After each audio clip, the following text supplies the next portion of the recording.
Yuma, hello everybody. I think we'll get underway, and it's my pleasure to kick off this event. There are a number of speakers and there's a number of things that we'll be doing over the next hour.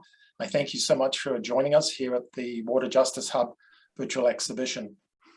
Let me start off, first of all, by paying my respects. And I want to, first of all, pay my respects to the First Peoples of Australia and recognise their caring for country since time immemorial. I also want to pay my respects to the elders past, present and emerging of the Barkindji people, the people of the Darling River that we'll be talking about and seeing in the virtual exhibition.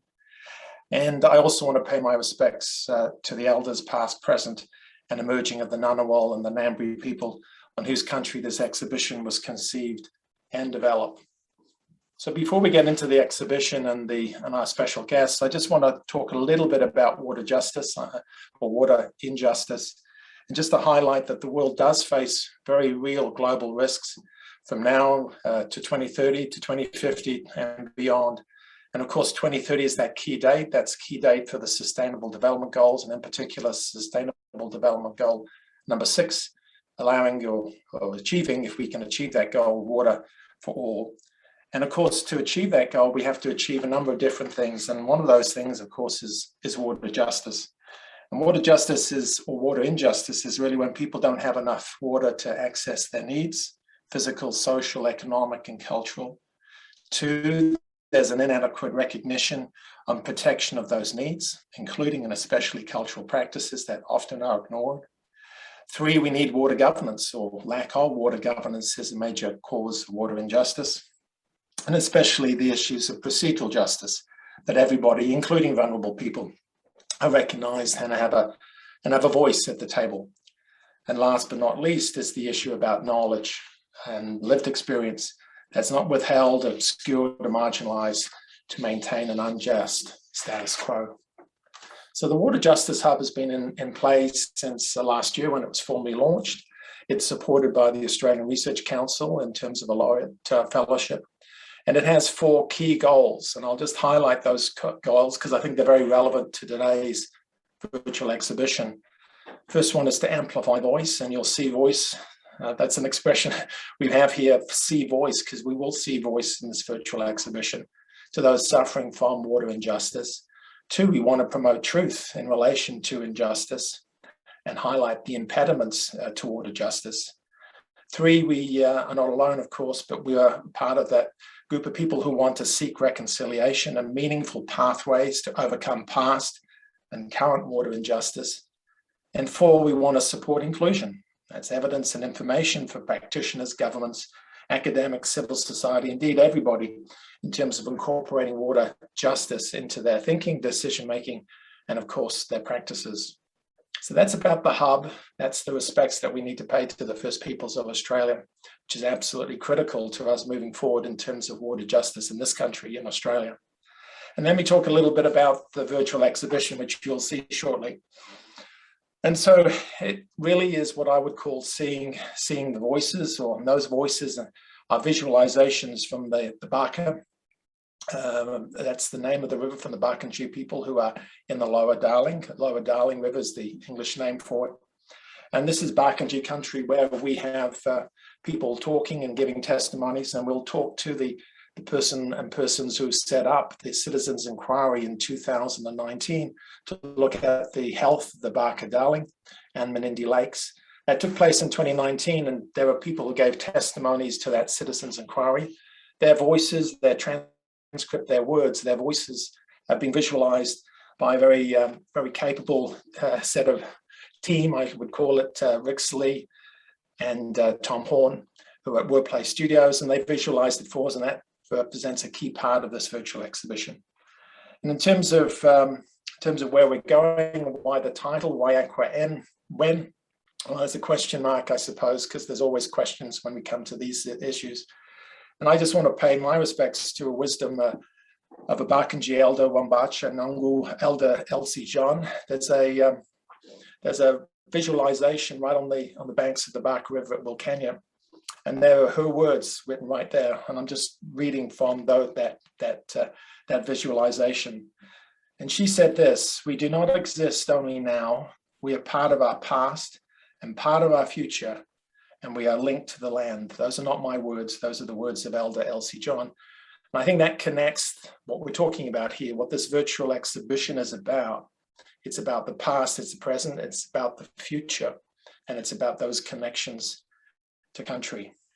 So you'll be able to see 18 visualizations from the community of Menindee, and you'll be able to see 15 visualizations from the community of Wilcannia, as well as a composite visualization for each of those communities. And I want to go on and tell you a little bit about what else we have. We also have 2 videos, and videos is probably not the right word to use here.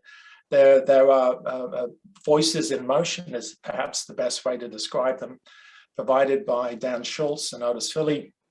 And what they've done is they've filmed what was happening in the Barka country in 2019 and beyond, in the middle of a very severe drought. That's the first visualization.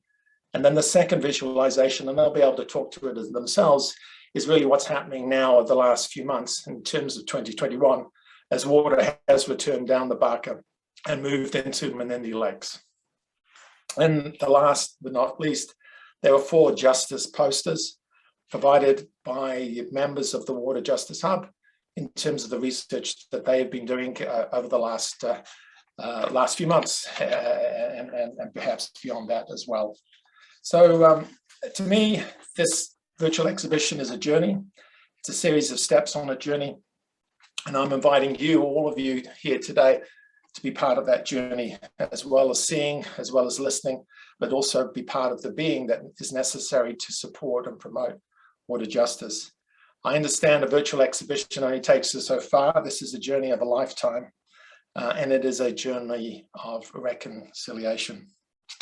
So in closing, let me please, when I close, I'm of course be introducing the next speaker, a special guest, Vice Chancellor Brian Schmidt, but I would like to give special thanks to my Yen, who has done so much to prepare this virtual exhibition in a very short period of time and deal with all the issues of lockdowns that we're experiencing here in the ACT and of course in other parts of Eastern Australia.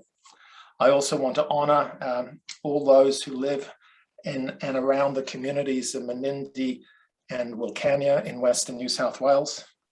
And I also want to highlight those people in Wilcannia and nearby have been doing it tough in all sorts of ways, and doing it tough, especially in the context of COVID. Through no fault of their own, COVID arrived on August 13th.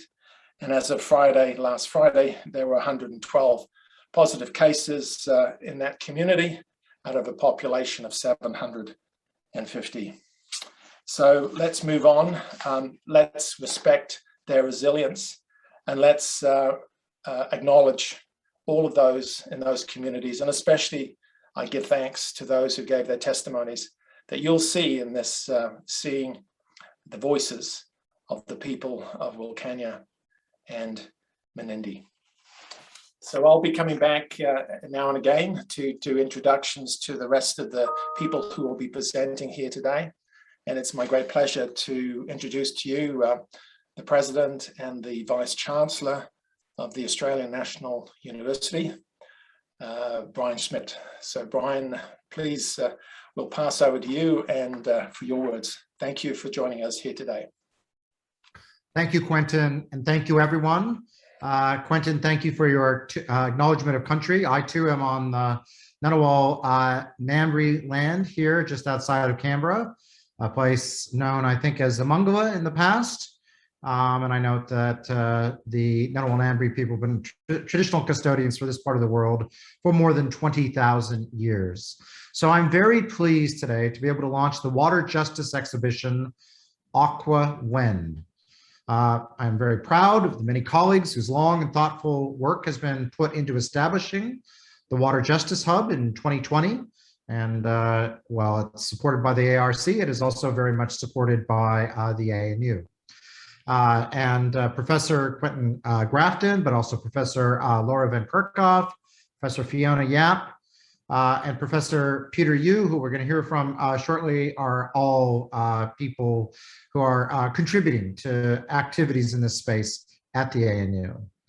I am grateful for the close relationships with First Nations communities and organizations that underpin the work of this hub. Here at ANU, we recognize the importance of working with and being part of community. And this exhibition shows how we could do this, hopefully in a mutually supportive way. And I know that this is a way that ANU is evolving, is trying to help and work with community rather than impose ourselves on community.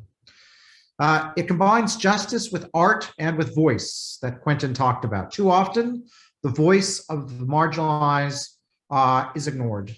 And the exhibition supports the voice of the lived experience of some 1,300 people living in the communities, the Menindee and Wakanya regions located on the Barka River, as we've heard. These communities located in the Barkanji country and the people of the Barka, whose lives are part of the river and connected to Barka from the past and into the future. And thank you so much for being part and allowing us to be part of what happens today and beyond. The Barka have lived alongside and been part of the river for thousands upon thousands of years. And sadly, the river has declined. And as the exhibition captures, in one moment in time in 2019, the voices that witnessed it. Several Barkanji are well-known artists, both in Australia and overseas. And this art is characterized by story and connection to country, including the river, the Barka. Now, unfortunately, due to the ACT lockdown, we are unable to launch this exhibition in person. That's deeply disappointing, but we were looking forward to welcoming the young artists of the Barkanji here onto our campus. I am hopeful when we can welcome you all to ANU next year for our planned in-person exhibition. We will, and it will be a cause for celebration that we're able to do that. My thoughts are with the Barkanji in these difficult times and with everyone living in Wakanya and responding to a COVID-19 outbreak in your community.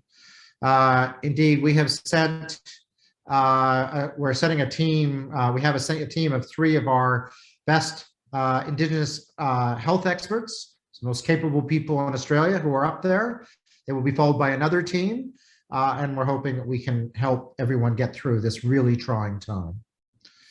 As you pass through this virtual exhibition and witness the voices of the Menindee and the Wakanya, be aware that you are part of an ongoing story.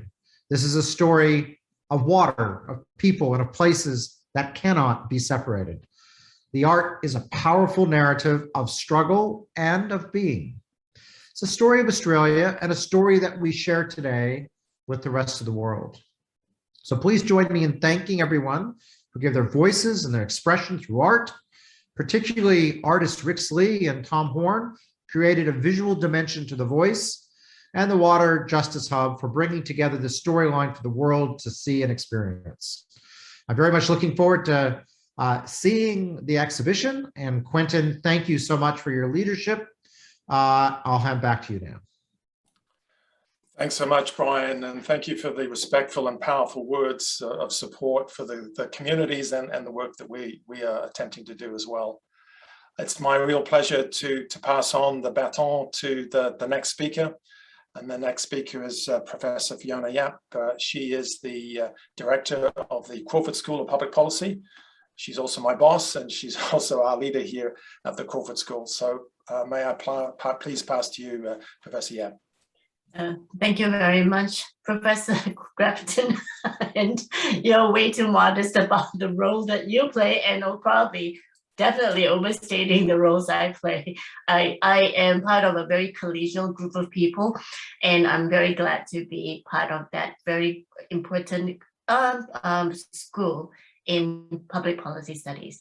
Let me begin by acknowledging and celebrating the first Australians on whose traditional lands I am currently located, like the Ngunnawal people, and pay my respects to elders past, present, and emerging.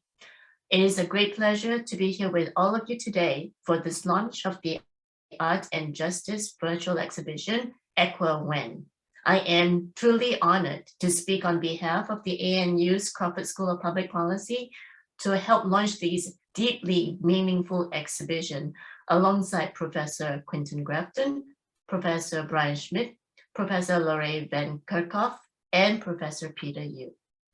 Aquawhen is a visualization of voice of the people who gave expert testimonies at the 2019 Citizens Inquiry into the health of the Barka-Darling River, as Professor Grafton had mentioned. I think importantly, it is through the use of multimedia and visual imagery that this exhibition will reflect the stories, the art, and lived experiences. This includes a creative collection of images of the Lower Barka and Darling River in 2019 and again in 2021. It goes without saying that Aquawhen is an important initiative of the Water Justice Hub, and the Crawford School is particularly glad to be supporting this mission, which is to respond to water injustice and to promote both voice and truth-telling in relation to water. Now, while the Water Justice Hub primarily focuses on Australia and pursuing justice for the First Peoples, we need to remember that it also responds to the global challenge of delivering water for all. And in this current global pandemic crisis, I think it really behooves us to pay attention to the fact that a national crisis is a global crisis. The Hub is supported by a 5-year Australian Research Council funded program, which began in July 1st, 2020. Now, despite the many challenges posed by the COVID-19 global pandemic, the Water Justice Hub has successfully carried out a number of important activities which go well beyond research outputs to include research impact and effects. The Hub has also partnered with the Matuwara Fitzroy River Council on several fronts, framed key processes in relation to non-market valuation of Indigenous values, and developed an inventory of drinking water quality gaps across Australia. The Water Justice Hub is also developing art and voice collaborations and Menindi, as well as a range of water stories from Australia and around the world. For all these reasons and more, it is truly a privilege for me to be here for the launch of this latest project to promote voice in relation to water. And indeed, I hope we will be able to see very soon the live exhibition when COVID-19 restrictions lift. But for now, let us listen and learn from the voices reflected in this incredible visual virtual exhibition. Thank you, Quentin. Thank you so much, Fiona. Thank you for your kind words, and thank you for your support and the Crawford School support, of course, the ANU support for the Water Justice Hub and what we're trying to do here today in terms of the virtual exhibition. I am very fortunate to have many colleagues at the ANU who are experts in water in all sorts of dimensions. And I'm also fortunate to be a member of the Institute for Water Futures. And it's my real pleasure to introduce to you Professor Laurae Van Kirkhoff, who is the director of the Institute for Water Futures here at the ANU and supported by the ANU. Thank you, Quentin. Thank you. I'd like to add my acknowledgement of the traditional owners of the lands on which we are meeting, and for me also Ngunnawal and Ngambri country here close to the ANU, and pay my respects to their elders past, present and emerging. Also to acknowledge the traditional owners who are present on this call and their associated communities, and extend my respects to their communities, their elders past, present and emerging also. Thank you, Quentin. This is a real privilege to be a part of this group and to be a part of this event. The Institute for Water Futures I guess perhaps like many other research institutes, was not established with a very clear vision, I think it's fair to say, for Indigenous engagement. There was a willingness and a desire and an intention for us to engage with Indigenous issues, Indigenous water concerns, and all of those things, but perhaps not such a clear vision and way forward. And while that was concerning me, I guess, initially when we started over a year ago, I think now that it's really been a good thing for us to see this, using Quentin's words, as a journey. And we're taking steps on this journey in ways that I think are going to be more meaningful and more genuine and more authentic than perhaps they might have been otherwise. The Institute for Water Futures has established a values statement that is going to guide all of our work. And let me just read this for you off my other screen for a moment. We support the diverse social, cultural, environmental and economic values of water. We integrate these values across our programs, guided by principles of interdisciplinarity, collaboration with partners and communities, mutual learning and respect. And these words were chosen carefully to be encompassing of that vision that we do have, that's emerging and evolving around our Indigenous engagement and the service that we can provide to Indigenous communities. So as I mentioned, this is a journey, and we are taking steps, I think, to develop this in ways that are going to see practical and tangible outcomes. And our collaboration with the Water Justice Hub is really crucial for us in this regard. It's enabling us to participate in a community-led dialogue, which is incredibly important, and recognising that meaningful relationships take time to develop, that they require trust and openness to learning and to listening. I see this art exhibition is exactly providing all of us in our wider community with that opportunity. It's an opportunity to listen, it's an opportunity to learn, and it's an opportunity to respect the experiences and the history that influences so much of Indigenous issues around water justice. So this is very meaningful for us to take our next step on this journey. And I think, just to close, I would say that perhaps our paths are not yet walking together, but I think by engaging with this important event, by continuing to work with the Water Justice Hub and the communities, of course, that they are reaching out to, I think, and I believe, I certainly hope, that we're getting closer on this journey and realising those real benefits that we can see in the future. Thank you, Quentin. Thank you, Laurae, and thank you for your kind words as well, and the connection to community. That is, I think, a key objective of the Institute for Water Future. So our last formal speaker, we will have some guests as well coming up shortly after that, is Yaruman. It's Peter Yu. He is the Australian National University Vice President for the First Nations portfolio, and it's my pleasure to pass the baton to him. Over to you, Peter. Thanks, Quentin, and thank you for inviting me to say a couple of words here today. Can I similarly acknowledge the Ngunnawal Ngambri people here in Canberra and pay my respects to them, and for, I guess, allowing us to be present and speaking on their traditional country. Can I also acknowledge my other First Nation colleagues that have taken part here today, particularly I notice my colleague Anne Polina, Dr. Anne Polina from the Kimberleys, who's been a leading advocate in relation to Matawara and leading the council in respect to the issues associated with water issues there on the Fitzroy. And also Dr. Virginia Marshall as well. And I think, I'm sorry if I miss anybody, but I'd like to just, it's a bit difficult. There's so many kind of, I can't see everybody all at once on the screen, but to all of you, I acknowledge you and thank you for being part of this critically important exhibition. So I was asked to respond to a fairly important national report on the environment last couple of weeks, and in going over it, I thought that there was perhaps not as much attention paid to the whole question about the centrality of water. So I wrote a couple of words down in response. So I just wanted to start off with that, really, from my perspective and from an Indigenous perspective. So the centrality of water, its sanctity, its purpose, and meaning is an indistinguishable feature in the cultural, customary, social and economic landscape to the health, well-being and survival of First Nations peoples, of our distinctiveness and that of our responsibilities to manage sustainability, our country and our law.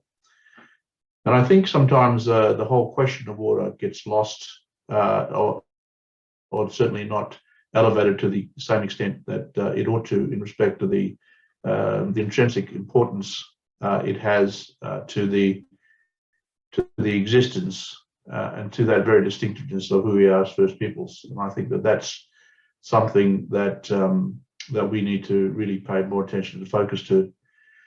Can I also pay my respect to those people who are currently within the in the communities in Western New South Wales, and say that the challenges that they're currently going through in relation to COVID is probably something that we all need to take great concern and in our efforts to be able to support them. But I also think it's important to understand that that situation is potentially likely to be replicated nationally if there is same attention isn't paid to the nature of vaccination levels or the nature of support or engaging First Nations peoples in the activity to increase vaccination levels, but also to be able to be very major part of the ongoing protection and security of those communities. So I mean, it's frightening to know what the stats are that's being touted around in terms of potential mortality level if the pandemic takes a foothold in our communities. It's too unbearable to think of. So I think that's how serious it is. But some of you may have heard of us now, but the First Nations portfolio is relatively new to some extent in the midst of managing our existence and development in COVID. So we've only been recently established, but we were established to work with all parts of the ANU and really to reframe university as a world leader in researching and teaching on Indigenous issues. So it's absolutely vital that the ANU's contribution to national policy on relationships with First Nations peoples and the nation, and the important role that the university can play as the national university to dealing with not only the major historical and other issues, but dealing more particularly also with and how we address that from a policy position, but also how we also deal with research that is supporting our communities in the field. And critically important, without telling what everybody already knows already, the question of the recognition and protection of water rights of First Nations people is a critical policy area and a strategic priority that we see in the First Nations portfolio. We all know that and understand that less than 1% of the total volume of the water access entitlements of Australia are allocated to First Nation peoples.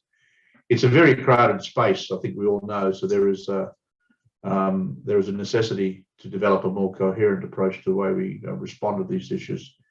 It is a national issue and one the ANU must focus on if it is to achieve the goal of our new strategic plan of ANU by 2025 to engage better with First Nation peoples through the academic work, through convening and engaging in conversations, key conversations, and studying First Nations knowledge and knowledge today of the systems that are in place and what we can do to ensure that there is that resilience and sustainability.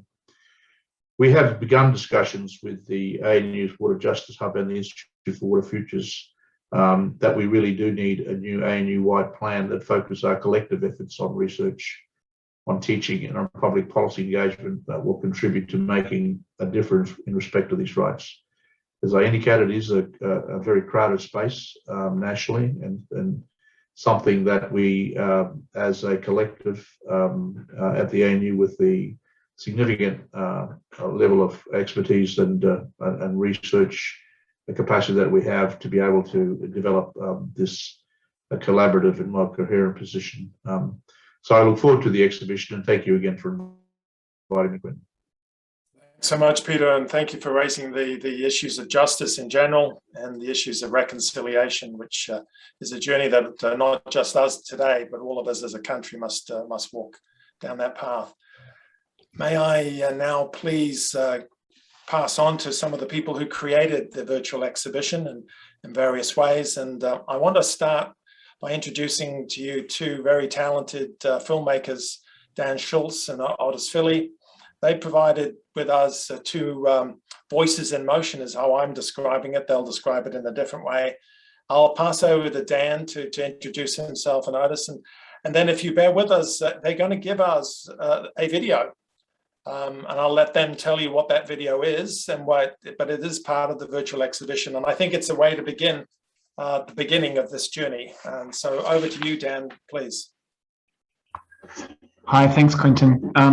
Yeah, so I'd like to just firstly acknowledge that this video was, the footage was shot and edited on Barkindji and Wilyakalli country.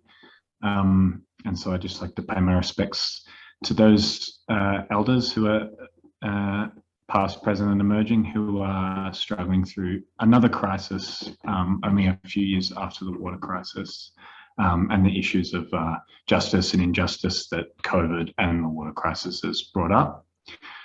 So just to give you some context for this film, it was filmed in 2019 and early 2020, and it visualizes this state of the landscape during that period, and the kind of sustained suffering of the land and the river and the animals that was happening during that time. And it might give you some context for the human voices that you will see as visualizations later on. So thank you. I'll pass it on to Mai.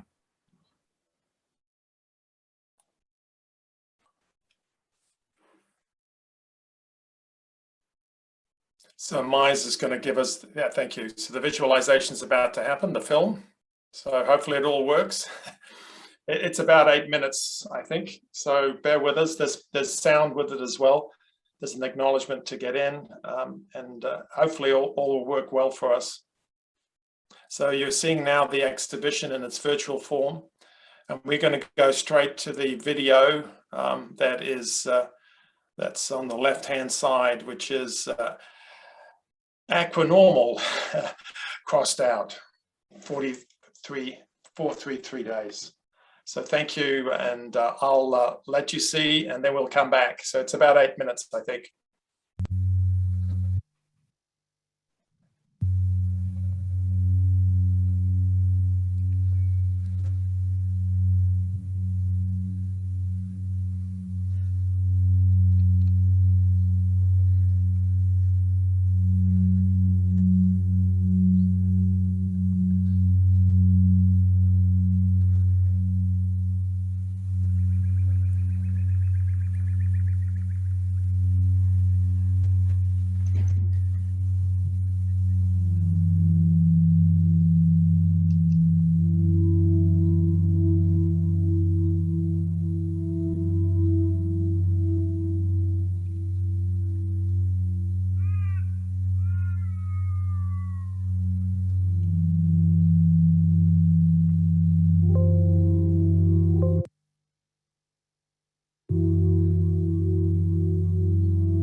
Thank you so much for your work, Dan and Otis.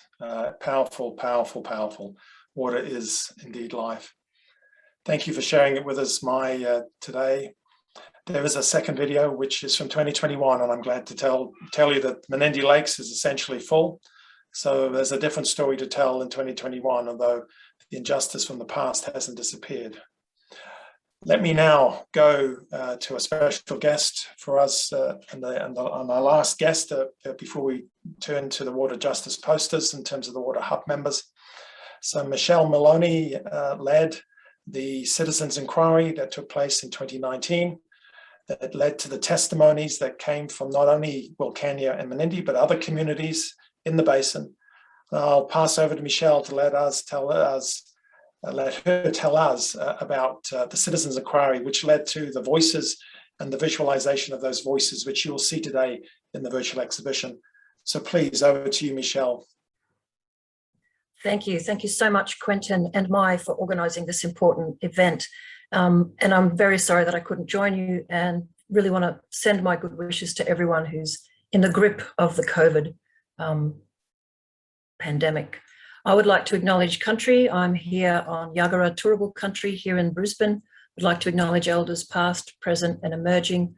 Of course, we'd like to acknowledge the First Peoples of the Barka, and also all of the Indigenous folks on this call, particularly folks I know and work with, including Anne Paulina and Virginia Marshall. I want to pay my respects to their amazing work, and to Peter Yu for his wonderful talk. I'd also like to acknowledge that on this call, we've got some pretty amazing community folks like Mark Merritt and Susie, the people who brought to our attention here in the Australian Earth Laws Alliance, brought to our attention the plight of the Barka back in 2018 at the first tribunal we held, where we were looking at what was going on in the Barka. With your permission, I'm going to share screen just to show you a couple of the photos from the tribunal while I tell you about what we were involved in. So back in 2019, well, actually it was the end of 2018 at the Citizens and Tribunal we held, where we looked at 4 different issues from a community perspective, from a civil rights perspective, from a nature's rights perspective, that, as I mentioned, Mark Merritt and other people from the community drew to our attention what was going on. So the Australian People's Tribunal for Community and Nature's Rights is a 100% civil society created initiative. It's auspiced and managed by the Australian Earth Laws Alliance, and we've been holding a number of different people's tribunals over the last few years. The 2019 Citizens Inquiry, don't know why that button's not working.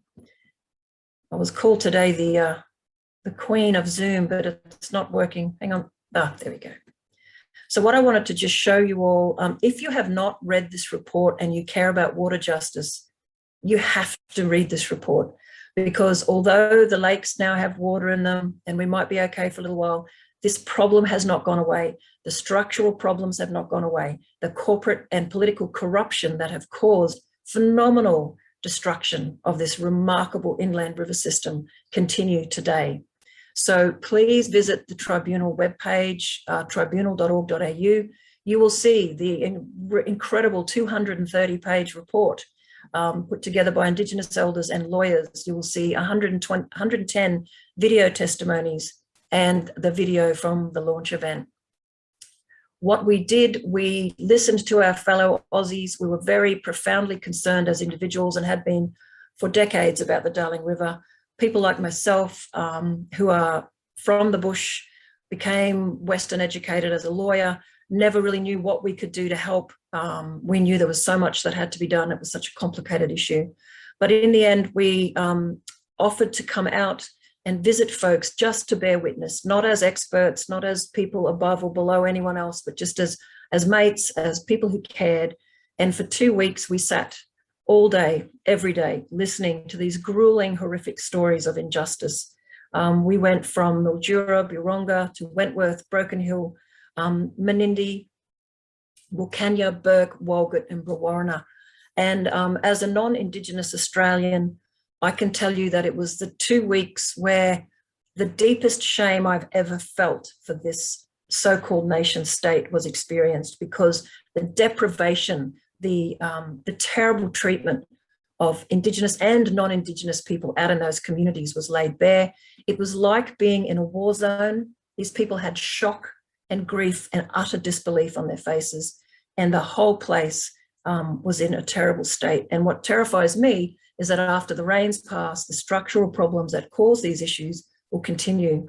I want to acknowledge the inquiry panel, Indigenous elder and mentor and dear friend, Mary Graham, Indigenous elder Ross Williams, Gil Bowringer, Gwyn McCarrick, and Manav Satya. We as 6 people were the panel people who listened to everyone's stories. Mary and Ross weren't able to join us for all of the discussions, but they were involved in the work afterwards. The report itself, obviously I won't go into it, but the contents are important. This was written for the people. It wasn't written as an expert's paper. There's tons of them. But what it is, it tells the story of the river today and in the past from the perspective of the river communities, the people who've lived there since ancient pre-time to the folks who are passionate and love the place now. We listened to community concerns, and very importantly, there was a remarkable, phenomenal knowledge of what the solutions were. All of the communities knew what had to happen. These are not victims. These are not people sitting out there scratching their heads wondering what's going on. They know exactly who is stealing water. They know exactly where the water is going. And they know the price that's being paid, not just by the people out there, but by the absolutely beautiful living world that is paying the ultimate price. So that was the Menindee Lakes when we were there. That is just one part of the Barka. And this was a particular bend, but was nearly always had deep water holes, even in times of drought. We heard from kids, we heard from grandmas. If you read this report, have a little read of Jordan Gilby's poem. She sat in front of our inquiry, a little 8-year-old, talking about her little poem and how when they went to the river, Nan and Pop cried. I think they were sad because all the fish died. She's a young Indigenous girl talking about her culture. They know what's going on. It was just awful to listen to these stories. We heard from folks in Menindee who had lost partners and friends from motor neuron disease, that there were direct links between the blue-green algae and the hideous state of the water. We heard about people who just couldn't quite believe the government had not only let this happen, but weren't offering to provide clean water. The water they drank, we watched black and white Australians queue up next to a tanker to fill up their water bottles and their water containers to take home. And the water tanker had been funded by a young teenage boy raising money in Melbourne and another fella in Adelaide. So everyone out there at that time was drinking water provided by other citizens. Councils, governments were all in denial about what was really happening. It was incredible to watch. And of course, the smell of death across everywhere in Menindee, everywhere you drove. And again, I'm a kid that grew up in the desert in the middle of Queensland. I know what droughts look like. This was different. And what terrifies me is, as I've said before, yes, the rains have come, but the water is still being taken. You've only got to look at satellite images to see the massive turkey nest dams. You've only got to read this report and everyone can name where that water is going and what needs to happen for it to change. So this remarkable, massive water catchment, this system of life that the Barkindji and other Indigenous peoples lived in and loved is in deep trouble. We know that. But I guess the only other thing I want to say, and I can do this because I'm the controversial NGO, I'm not funded by anybody. We can talk about the joys of water justice as much as we want, but if we don't tackle the phenomenal regulatory injustices, the corruption and the criminal aspects of allowing corporations to do this to country, you see this image, this is just one stretch of cotton country. All the people know where the water's going. And it's our job and it's your job to play a part in deconstructing the political structures that allow genocide and ecocide to occur. So that's what I wanted to share with you. I'm really, really proud of the work that everybody did, not just the 6 of us on the panel, but everyone, Mark Merritt and Susie and Rix and all the gang who are doing the drawings, the extra 5 people who came out, James Lee, who helped us format that report, And can I just remind you all who are comfortably sitting in university jobs, that report was done. We raised $6,000 through crowdfunding, and we all did it as volunteers, and it was hard. The price of supporting each other as Aussies needs to be really put in front of the folks with funding, because just as those people out there were relying on other ordinary citizens to give them water, many not-for-profits who are out there trying to help are doing it tough to support. So please, if you're involved in any kind of structural reform that needs to happen, think beyond the usual experts.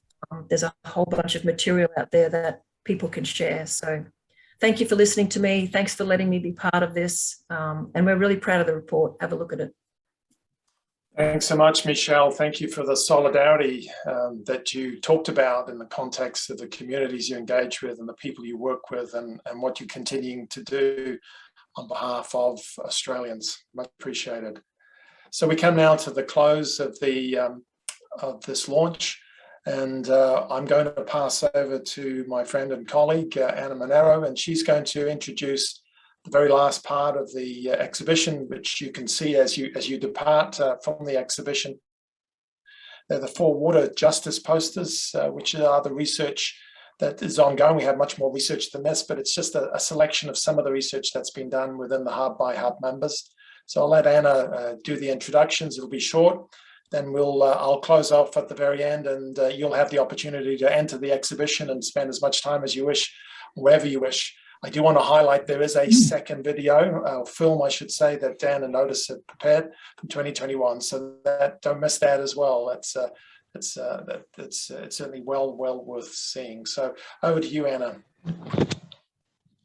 Thank you, Quentin. I'm Anna Monero, and I'm speaking to you from Noongar Water Country in the southwest of Western Australia. I'm a research fellow at the Hub, and I'll briefly talk to the research that I've been conducting together with other members of the team, and I'll let other team members speak to the posters. As humans, we all live surrounded and immersed in air, lands, waters, other species, and much more. All of these are of value to us. But all these elements, the lands, the waters, the species, they're not fixed. They can change. For example, water quality in a river can deteriorate, or a biodiversity hotspot could become protective and grow richer. A key question is, when the landscape changes, how do our values that are attached to the landscape change? How do our cultural, our recreational, our spiritual, our social values change as the environment changes?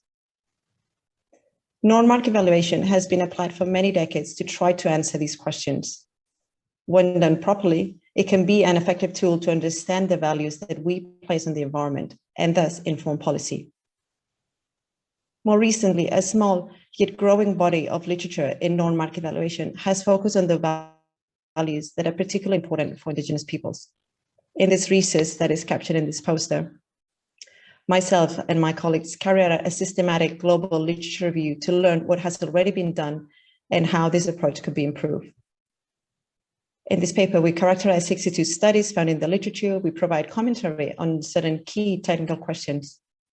But perhaps more importantly, we provide a structured list of 7 key questions that we recommend should guide future research in non-market valuation research, when the work relates to Indigenous people's values.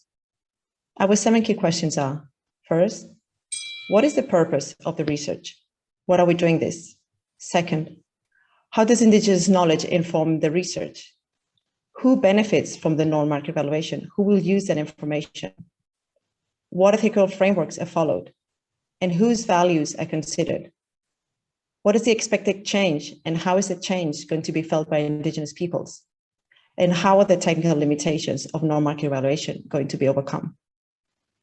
This paper is currently under review in Ecosystem Services and was written in collaboration with Dr. Kat Taylor, Dr. William Nikolakis, Professor Vic Adamovich, Dr. Virginia Marshall, Mine Nguyen, and Professor Quentin Grafton.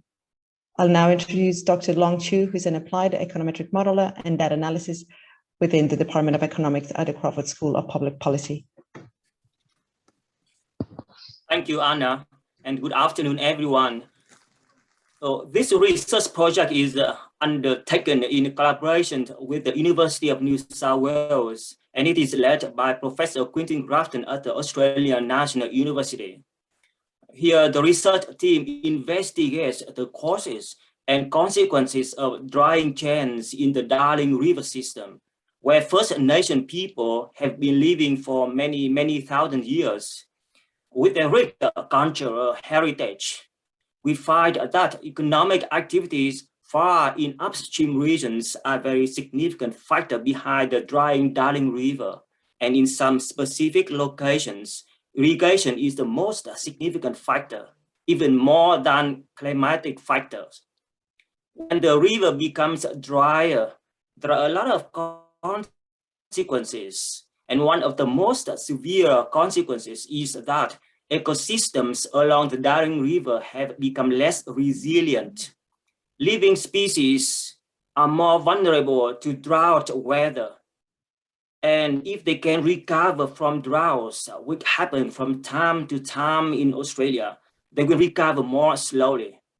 We also find that the worse off in the ability to withstand dry and warmer weather can be mitigated by improving the efficiency of our water use or reducing irrigation.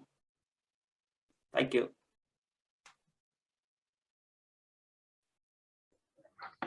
Thanks, Long.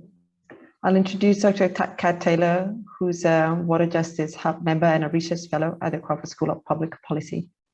Kat. Thanks, Anna. I also want to mention that I'm an adjunct at the Noongar Research Institute at the University of Notre Dame in Broome, which is, of course, on Yawuru country. And it is Mababuru, if PBU doesn't mind me saying so. Just wanted to let you know that this fortnight, Anna Monera and I have been teaching a course on water justice and management. And it turns out the topic for tomorrow is discourses, or another way to put it is stories.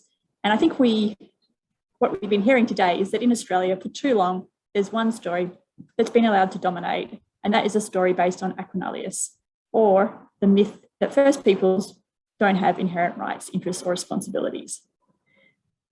And this myth is very much baked into Australian water law, management frameworks, and our national framework, the National Water Initiative. So this poster does two things, and one of them is to present another way of looking at the situation, and that is thinking about water governance based on living waters and first law. Now, I'm not the best person to talk about that, and I was wondering if Dr. Anne Paulina is still here at the exhibition. I know that she did have to. Oh, great, thanks. Yeah, no, thank you. Yeah, Kat is right. This is all about stories, and you know, there's so many stories coming out of the Murray-Darling Basin, and the big intent in terms of where we are is to look at how do we protect the Fitzroy River. So like Kat, so I'm just acknowledging that I am on Yawuru country today, and that it is a great opportunity to share. So exactly this is like, how do we get this story into the public domain? And this is an amazing paper that Kat and I have worked on in partnership with the Wallalakoo native title body, which is the lower end of the Fitzroy River. So this is an amazing project that was really guided by the wisdom of elders. So when I look around the room and I see all your faces there and I hear all the stories, what we're talking about is that we need collective wisdom because we are dealing with complexity. So what Kat and I have done in partnership with my PBC is to look at what is the first law, what is the law of the Fitzroy River. And those of you that have been to the Kimberley and know the Kimberley know that there is only one law for the river, Wālangari law, the first law of the river. And so this paper is really about looking at where are the gaps in terms of the current Australian water law frameworks, where are the gaps in terms of the knowledge and the wisdom and the legalism in regards to framing not just Indigenous people's interest, but our rights in water. And this is what we're saying. You know, I work with amazing people at the Commonwealth level and at the state level, and everyone is saying, particularly from an Indigenous perspective, how do we uphold our law of obligation to protect our living waters? So from that perspective, this is an amazing project. What we're saying is that I think this is a moment in time, and those of you that are watching Western Australia, particularly the Fitzroy River, know that it is National Heritage listed, which means it belongs to all Australians. But importantly, it is the largest registered Aboriginal cultural heritage site in Western Australia. So we want to hold to the promise of the nation that we will never, ever, ever repeat the mistake of the Juukan Gorge. So we could not do this without all of the partnerships that you've got in front of you, as well as bringing in the wisdom of our elders.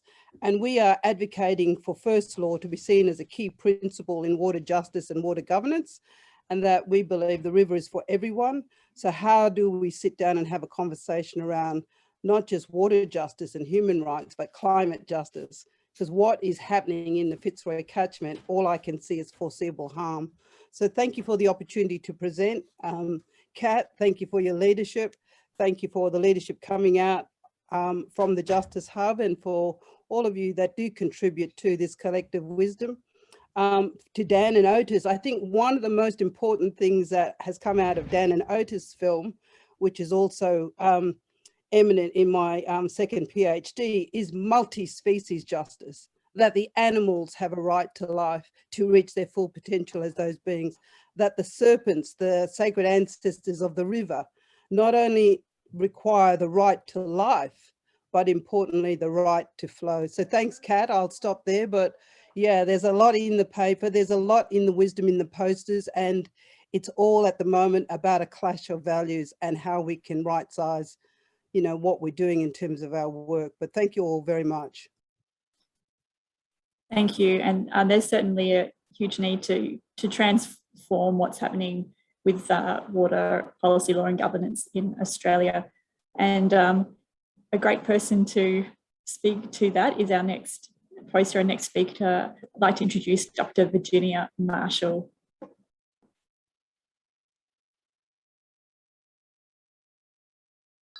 I think you're on mute, Virginia. Marang. I just wanted to also let everyone know that I'm speaking from Dharawal country, and also acknowledge Aboriginal and Torres Strait Islander people present today, and especially the leadership that we have from PDU. I think that there are a lot of different issues that we have to remind ourselves, and I'm certainly reminded of all of the issues that I wrote about in my thesis, and then a trailblazing book, which was Overturning Aquanellia, Securing Aboriginal Water Rights. Now, a lot of these issues that I've come to ANU and really made incredible advances in water, but not only water itself, but also biodiversity. So, you know, when we talk about biodiversity, we're also talking about the relations that we have, those blood relations, not with species, but with the animals that are our totems, and the plants and the medicines. And it really is something that we view very differently than scientific or environmental language. And I think that this is a really important time for me and many other Indigenous people on the National Water Committee. And this is a committee of Aboriginal people who have the responsibility now to look at reforms for water across this country, and how that reform is going to take place, and what it is going to represent. So as a co-chair of that committee, it's also very obvious that there is a very unacknowledged presence of sea rights and fresh water. So we must not only think of water running through rivers or running through estuaries. We have to see the connection of sea rights and freshwater rights. And this is another part of this journey that I'm on presently as a native title lawyer in South Australia. I can tell you that the Muddawarra is not the only river. The Barka is not the only river. Everybody's crying out across this country. There's been tens of thousands of megalitres just given away in the Northern Territory recently, and this is what makes me, as not only a member of a very respected and wonderful university of colleagues at ANU, but also as an Indigenous peoples organisation board member and a human rights lawyer, that I can see that we need to have that international voice. And I'm very fortunate to have been chosen to go to COP26. So this really means a lot, because we have to have that Indigenous voice in an international forum. This year so far, I've provided interventions to the United Nations Permanent Forum and the expert mechanisms on Indigenous peoples, and also presented before the British government for the British High Commissioner, women's panels on climate change. So climate change is really important in all of these discussions about sea rights and freshwater rights. And I can see that also when a number of colleagues, including myself, wrote the ANU Water Reform for All, a national emergency, I can just really highlight that there has not been an end to this national emergency. It's really important that we don't replace Indigenous knowledge and Indigenous law with the rights of nature. I have the greatest respect for my colleagues that talk about these issues, but we must eradicate bad policy and we must eradicate bad law. We shouldn't simply replace it with another Western instrument. So, you know, my important message is looking at sea rights and looking at fresh water as one, because our creation stories in many places across Australia really speak to this. So our voices need to be heard. We need to have Indigenous-led research. I'm sitting on the ANU Ethics Committee. I know that this is so important. There's so much being researched about Aboriginal and Torres Strait Islander people, but we, again, must have that critical mass wherever those institutions may be, wherever governments may be. We need to have that strong, wise, and also the voice of justice. I think that's so important, and Quentin's really provided leadership on this, that we need to have justice, and human rights is really important, but also the respect that Aboriginal people must have to exercise their laws and culture. It's inseparable, as I've always said, from country. It's inseparable from water and the land. But, you know, we are this country. We are, and we speak for this country. So if we're not there side by side as colleagues, if we're not there to actually speak for country, we're actually dishonouring this amazing place. We're not here by accident in Australia. Many of the incredible and most beautiful places on this country have been looked after for tens of thousands of years by Aboriginal and Torres Strait Islander people. So we have to remember that the best knowledge holders of this country and how this country should actually be healed are Aboriginal and Torres Strait Islander people. So if we're not there, it's not going to happen. So we must really join together on the basis of not only making water justice happen, but also that we stand up for human rights in this country and also see the importance of looking after water and country, and also our language. So our language is embedded with all of those stories and those honourings and that obligation. So, you know, we must stand strong again, and we must also see that, you know, when we're actually privileging Indigenous voices, that we're providing that platform for justice. So let's also give that support to COP26 and Indigenous voices to be heard and to be celebrated. And I look forward to really talking about what's happened post COP26 and also for a new era. Thank you. Managu. Thank you so much, Virginia. Thank you, Anna. Thank you, Kat.